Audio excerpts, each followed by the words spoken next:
बिस्मिल्लाहिर्रहमानिर्रहीम। अच्छा बेटा, बड़ा इंपॉर्टेंट क्वेश्चन आज हमारा। क्वेश्चन ये है कि 9th क्लास 8th क्लास में जब हम होते हैं तो हमें ये डिसाइड करना बड़ा मुश्किल होता है कि हम आर्ट्स रखें, बायो रखें या कंप्यूटर रखें। ये उसी तरह का सवाल है कि आप एक जगह चले जाएं और वहाँ 3 किस्म के लंगर बढ़ रहे हो। एक में जर्दा हो और एक में बिरयानी हो और तीसरे में चनों वाले चावल हो। तो आप सब किस तरफ जाएंगे? बिरयानी की तरफ जाएंगे। और बिरयानी खाने की तरफ आप लोग जाएं और जैसे ही आप बोटी खाएं तो हड्डी आपके गले में फंस जाए।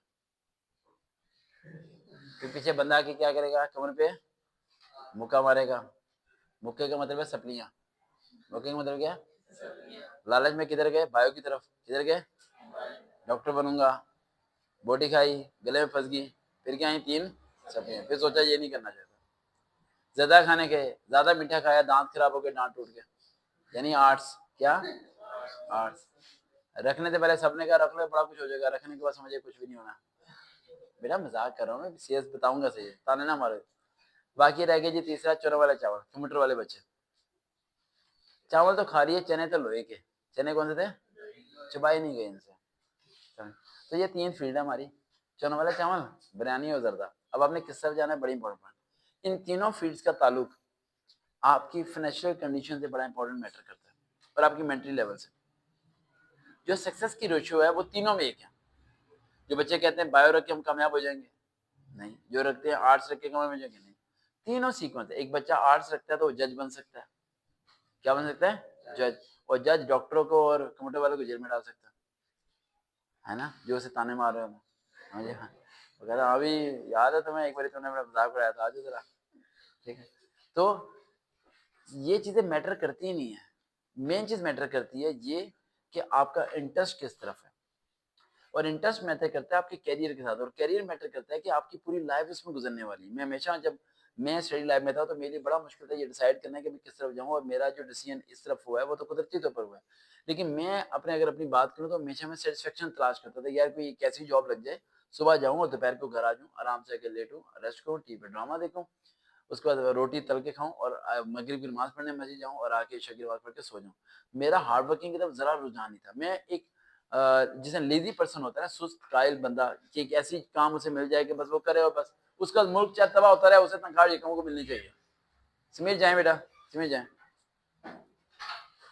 यानी कि यकम को तनख्वाह मिलनी चाहिए चाहे जो मर्जी होता रहे। ठीक है, कोई सेफ्टी, यानी मैं अपनी सेफ्टी को तलाश करता था। लेकिन उसके बाद मुझे समझ आया कि वक्त के साथ इंसान को किस तरफ जाना चाहिए। एक मिनट में आ रहा हूँ, एक मिनट वेट। तो अब बायो रखें, कंप्यूटर रखें या आर्ट्स रखें, मैं तीनों को जरा ब्रीफली एक्सप्लेन कर देता हूँ। अगर आपने बायो रखनी है तो 8 साल तक आपके घर वाले आपकी फीस अफोर्ड करें। 8 साल तक, 9, 10, फर्स्ट ईयर, सेकंड ईयर, 4 साल हो गए। उसके बाद आगे 5 साल, यानी 9 साल। 4 साल लगा रहा हूँ क्योंकि एमबीबीएस 5 साल का, 4 साल का होता है। फिर 1 साल हाउस जॉब हो जाती है। जब हाउस जॉब होती है तो आपको सैलरी मिलनी शुरू हो जाती है, जिसे इंसेंटिव कहते हैं। 70-80 हज़ार, 90 हज़ार आपको मिलना शुरू हो जाता है ट्रेनिंग के दौरान। यानी कि 8 साल तक आपके घर वाले आपको नौकरी करने का ना बोले।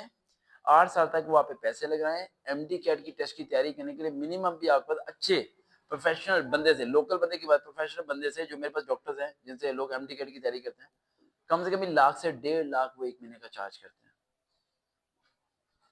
एमबीबीएस की फीस इतनी नहीं है यूनिवर्सिटी की, लेकिन टेस्ट को पास करने के चार्जेस और डिफरेंट चीजें बहुत। यानी आप ये माइंड में बनाएं कि आपका खर्चा इतना होने वाला है। और अगर आपने बनना है कंप्यूटर या मेडिकल स्टोर खोलना है, फिर आप बायो रख के जो मर्जी करते हैं। लेकिन अगर टारगेट अचीव करना तो एक अलग व्यू है। अजान की बात बताता हूँ। बाकी बात, हमारा टाइम जो है ना आप हो चुका है और हम इस पर डिस्कस करेंगे कल। लेकिन 2 चीज़ें अगर ज़िंदगी में गलत हो जाए तो कभी सही नहीं हो सकती। पहली चीज़, तालीम का फैसला गलत हो जाए कभी सही नहीं हो सकता। तालीम का फैसला मामा चाचा ताए से पूछ के मत करें। किसी परफेक्ट पर्सन से पूछें जो कि आपके बारे में जानता हो, डिस्कस करें, रिसर्च करें, उसके बाद डिसीजन लें। मिनट में डिसीजन मत लें। दूसरा फैसला, निकाह का फैसला, अगर ये गलत हो जाए तो दोनों फैसलों में से कोई भी एक फैसला अगर आपका गलत होता है तो लाइफ में पछतावे के अलावा कुछ नहीं बचेगा। देखते हैं, चलो हम करनी दोबारा मुलाकात होगी।